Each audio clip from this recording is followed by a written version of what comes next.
ओम नमो भगवते वासुदेवाय। अब तक श्रीमद् भागवत कथा के 10वें स्कंद के 16 अध्याय हम आपको सुना चुके हैं। आज 17वां अध्याय।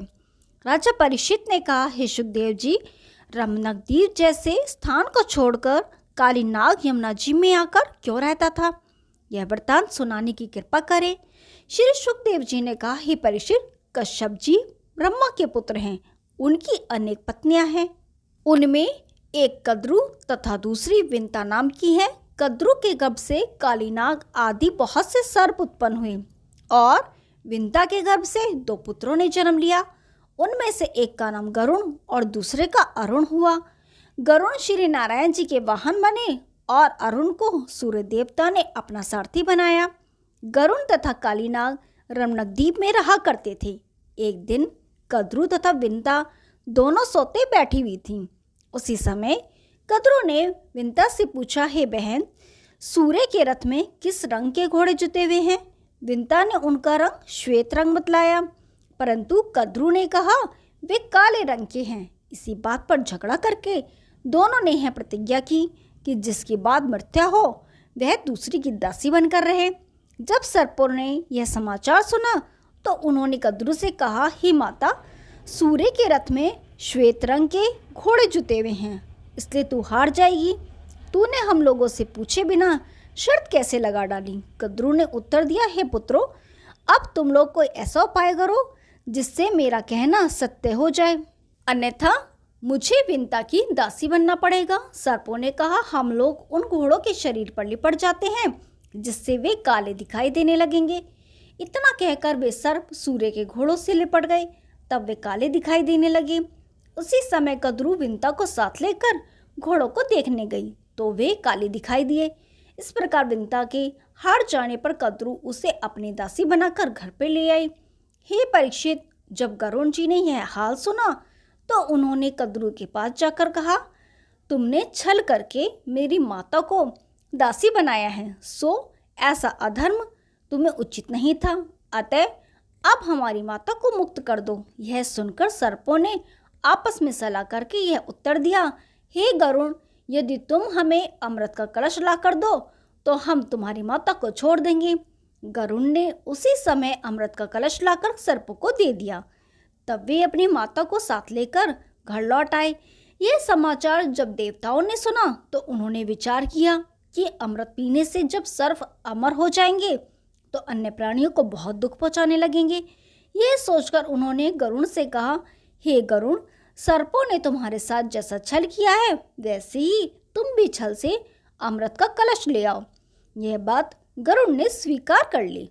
तदुपरांत जिस समय सर्प अमृत का कलश तालाब के किनारे रखकर स्नान करने लगे, उसी समय गरुड़ वहां पहुंचकर अमृत का कलश उठा लाए और उसे देवताओं को दे दिया। उसी कारण सर्पों ने गरुड़ से शत्रुता ठान ली। जब एक दिन गरुड़ ने अपने स्वामी श्री हरि की बहुत प्रकार से स्तुति करने के उपरांत उनसे यह वरदान मांगा कि युद्ध में कोई भी सर्प हमें जीत न सके तथा हम सर्पों का भोजन किया करें, यह वरदान जब श्री नारायण जी ने उन्हें दे दिया तब वे अत्यंत प्रसन्न हो सर्पों को पकड़ पकड़ कर खाने लगे। जब सर्पों ने देखा कि गरुड़ से युद्ध में जीत नहीं सकते, तब उन्होंने ब्रह्मा जी के पास जाकर प्रार्थना की, हे प्रभु, हम तथा गरुड़ को आपने ही उत्पन्न किया है। अब गरुड़ वरदान पाने के कारण हमें पकड़ पकड़ कर खा रहा है। ऐसा अनर्थ नहीं होना चाहिए। यह सुनकर ब्रह्मा जी ने गरुड़ तथा सर्पों में यह समझौता करा दिया कि गरुड़ प्रत्येक महीने एक सर्प अपने खाने के लिए ले लिया करे तथा सबको दुख न पहुंचाए। जब गरुड़ ने यह बात स्वीकार कर ली तो सर्प उनके लिए प्रत्येक पूर्णमासी के दिन एक सर्प को पीपल के वृक्ष के नीचे भेज देने लगे।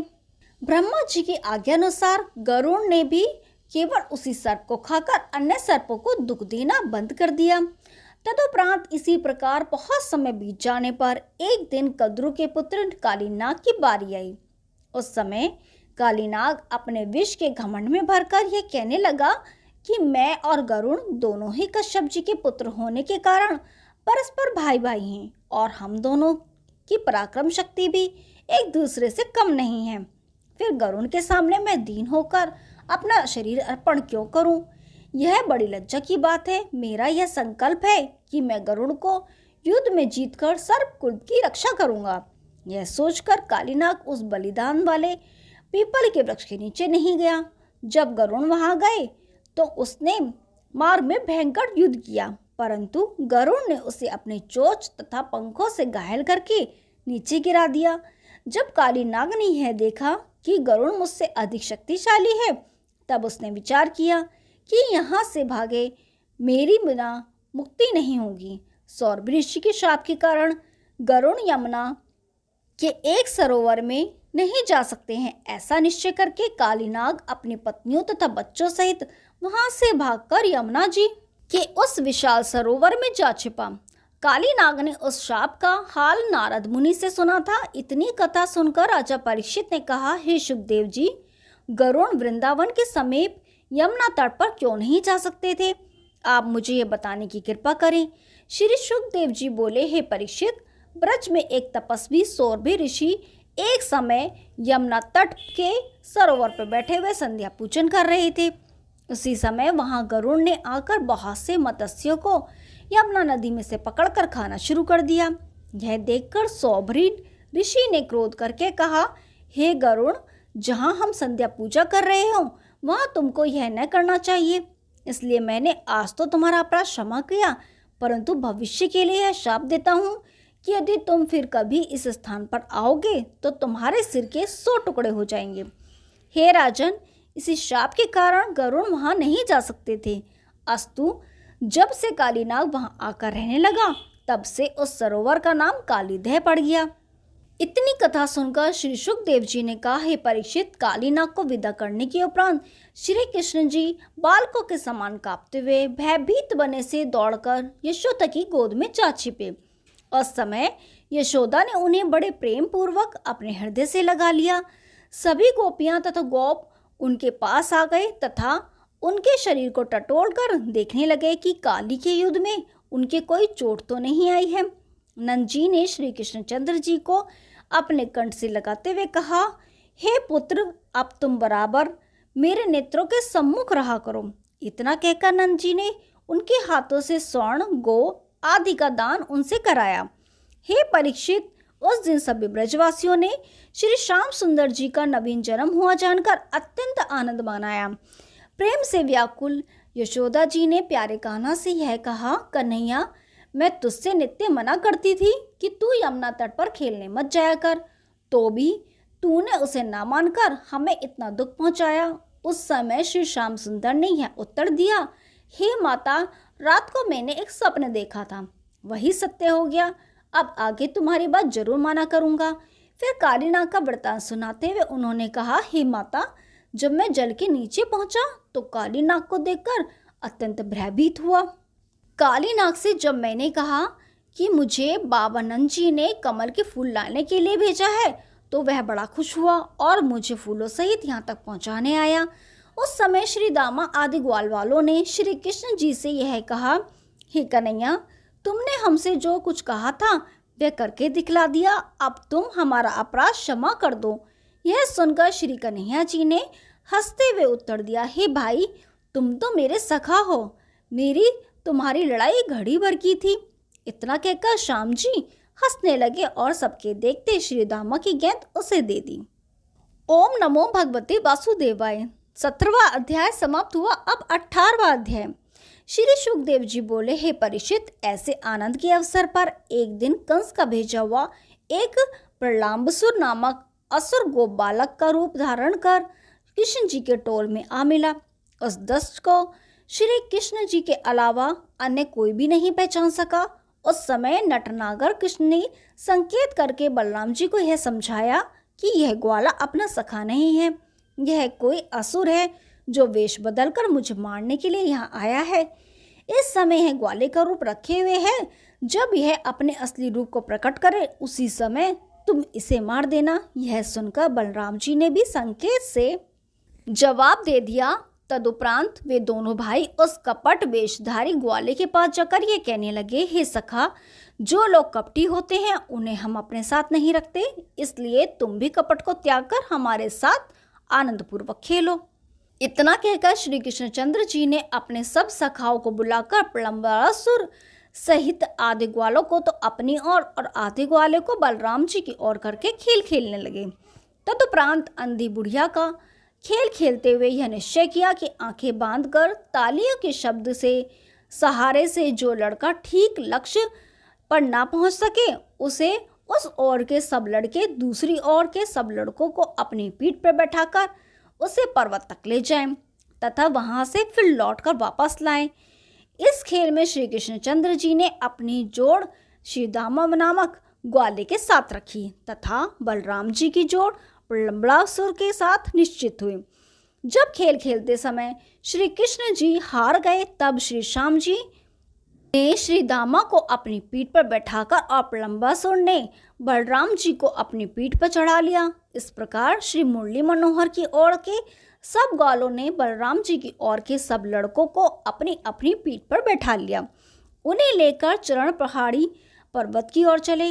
उस समय प्रलंबा राक्षस सब लोगों से आगे निकल गया और बलराम जी को लेकर पर्वत पर चढ़ने लगा।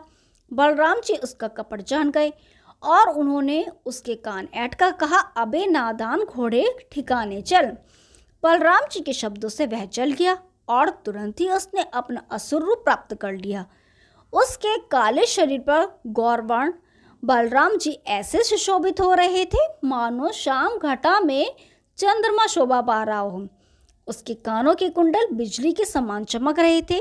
बलराम जी ने उसके आसुरी रूप को देखकर अपना शरीर ऐसा भारी बना लिया कि प्रलंबासुर उस भार को न उठा सकने के कारण बेदम हो गया। तब उन्होंने उसके मस्तक पर जोर का मुक्का मारा जिसके कारण उसका सिर फट गया। उस मुक्के की चोट से उसके मस्तक से नदी की धारा के समान रक्त बहने लगा और कुछ ही देर में वह मृत्यु को प्राप्त हो गया। उसके गिरने पर सबके सब वृक्ष टूटकर पृथ्वी पर गिर पड़े। हे परीक्षित, जब ग्वाल वालों ने उसके चिल्लाने की आवाज सुनी तो वे सब दौड़ते हुए उस स्थान पर आ पहुंचे जहां वह असुर मरा पड़ा हुआ था और श्री बलराम जी उसके समीप खड़े थे। उसे देखकर सब ग्वाल वालों ने अत्यंत प्रसन्न होकर बलदाऊ जी की प्रशंसा की तथा इस प्रकार कहा, हे बलराम दादा, तुम्हारे माता पिता को धन्य है जो तुमने इस कपट रूपी राक्षस को मारकर इसका छल नष्ट कर दिया। उस समय देवताओं ने बलराम जी के ऊपर पुष्पों की वर्षा की। ओम नमो भगवते वासुदेवाय। 18वां अध्याय समाप्त हुआ। अब 19वां अध्याय।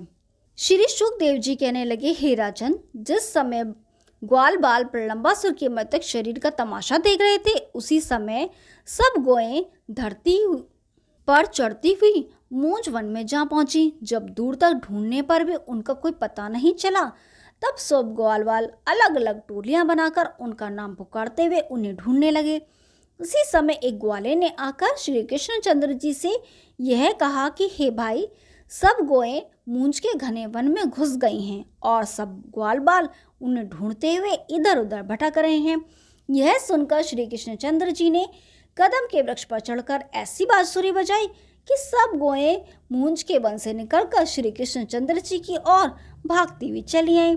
उसी समय कंस का भेजा हुआ दावानल नाम का असुर श्री कृष्णचंद्र जी को मारने के लिए उस वन में आ पहुंचा और उस वन में चारों ओर से आग लगा दी। जिस समय गौ और ग्वाल वालों का शरीर उस अग्नि की लपटों से जलने लगा उस समय उन्होंने श्री कृष्णचंद्र जी और बलराम जी को पुकारते हुए इस प्रकार कहा, हे दुखारी प्रभो, हम लोग इस अग्नि में जले जा रहे हैं, अतः आप हमारे प्राणों की रक्षा करो। हे श्याम सुंदर, इस समय आपके अतिरिक्त अन्य कोई हमारा रक्षक नहीं है। हे परीक्षित, उस समय ग्वाल वालों तथा गौओं की ऐसी दशा देखकर श्री कृष्णचंद्र जी ने बलराम जी से कहा, हे भैया, हमारे सिवाय इनका और कोई रक्षक नहीं है। बलराम जी से यह कहकर वे ग्वाल वालों को पुकारते हुए बोले, हे भाइयों, तुम लोग अपनी अपनी आंखें बंद कर लो तो इस अग्नि से बच जाओगे। यह सुनकर सब लोगों ने अपनी आंखें बंद की। तब भगवान श्री कृष्णचंद्र जी ने अपने योग बल से उस वन की अग्नि को पी लिया, जिससे तुरंत अग्नि शांत हो गई और दावानल उस अग्नि में जलकर भस्म हो गया तथा सब ग्वाल बाल अपनी गायों सहित आंखें बंद किए हुए ज्यों के त्यों वहां से निकलकर भांडरी वन के लिए पहुंचे। उस समय श्री कृष्णचंद्र जी ने उन्हें आंखें खोल लेने के लिए कहा। जब उन्होंने अपनी आंखें खोली और अपने को भांडरी वन के समीप खड़ा पाया, तब सब लोगों को बड़ा आश्चर्य हुआ। फिर संध्या होने पर अपने घर को लौट चले। वृंदावन के समीप जब श्री कृष्णचंद्र जी ने अपनी मुरली बजाई, उस समय सब गोपियां अपने अपने घरों से निकलकर उनका दर्शन करने की हेतु बाहर आ पहुंची। उन गोपियों का यह नियम था कि वे दिन भर व्रत रखकर श्री कन्हैया जी के चरित्र गाती और संध्या समय आनंद कंद श्री कृष्णचंद्र जी के मुख कमल का दर्शन करने के उपरांत ग्रास लेती थीं। जब श्री कृष्णचंद्र जी घर पहुंचे और यशोदा जी ने ग्वाल वालों से यह पूछा कि आज तुम लोगों को इतनी देर क्यों हो गई, तब सब ग्वालों ने वन में आग लगने तथा राक्षस को मारने का समाचार कह सुनाया। उसे सुनकर यशोदा और रोहिणी को अत्यंत प्रसन्नता हुई। उस समाचार को पाकर सब वृंदावनवासी वहां आ पहुंचे और प्रशंसा करते हुए कहने लगे, हे मनमोहन, आज तुम्हारी ही कृपा से हमारे बालक जीवित बच गए, अन्यथा सबके सब उसी अग्नि में जलकर भस्म हो जाते। ओम नमो भगवते वासुदेवाय। 19वां अध्याय समाप्त हुआ। अब 20वां अध्याय। श्री शुकदेव जी कहने लगे, हे परीक्षित, जब ग्रीष्म ऋतु ने अपने तपे हुए बाणों से सब जीवों को भून डाला, तब वर्षा ऋतु अपने बादलों की सेना साथ लेकर सभी जड़ चैतन्य जीवों को सुख पहुंचाने के निमित्त ग्रीष्म ऋतु से युद्ध करने के लिए धूमधाम से अपनी सेना लेकर चढ़ आई। उसकी सेना में मेघों की गर्जना नगाड़ों की ध्वनि के समान थी। हे परीक्षित, उस सुहावने समय में समस्त ब्रजमंडल के गोप ग्वाल रंग बिरंगे वस्त्र पहने हुए झूल झूल कर मल्हार के गीत गा रहे थे। श्री कृष्णचंद्र जी एवं बलराम जी सुंदर वस्त्राभूषणों से अलंकृत हो वन में पर्वतों की कंदराओं में बैठे मेघों की घटा का आनंद लेते थे। इस प्रकार वर्षा ऋतु आई। तब एक दिन श्री नंद नंदन तथा बलराम, श्री धामा आदि सब ग्वाल वालों के साथ ले चरण पहाड़ी के ऊंचे पर्वतों पर जा पहुंचे। वहां गौ को नीचे वन में चढ़ने के लिए छोड़ दिया और आप सबके साथ एक शिला पर बैठकर इस प्रकार कहने लगे, हे भाइयों, अब शरद ऋतु के शुभ समय आ गए हैं। वर्षा बीत जाने से आकाश उज्जवल हो गया है। इन दिनों भोजन करने में भी आनंद आता है। गृहस्थ लोग अपने घरों में सुंदर पकवान बनाकर खूब खाते हैं। इन्हीं दिनों राजा को लोग अपने शत्रुओं पर चढ़ाई करते हैं और लड़कों को अपना व्यापार करने तथा हरि भक्तों को तीर्थ यात्रा करने में अधिक आनंद आता है। हे भैया, मुझे वृंदावन वास करने में जो आनंद आता है वह आनंद त्रिलोकी में कहीं भी नहीं आता। मुझे ये वृंदावन धाम वैकुंठ से भी अधिक प्रिय है।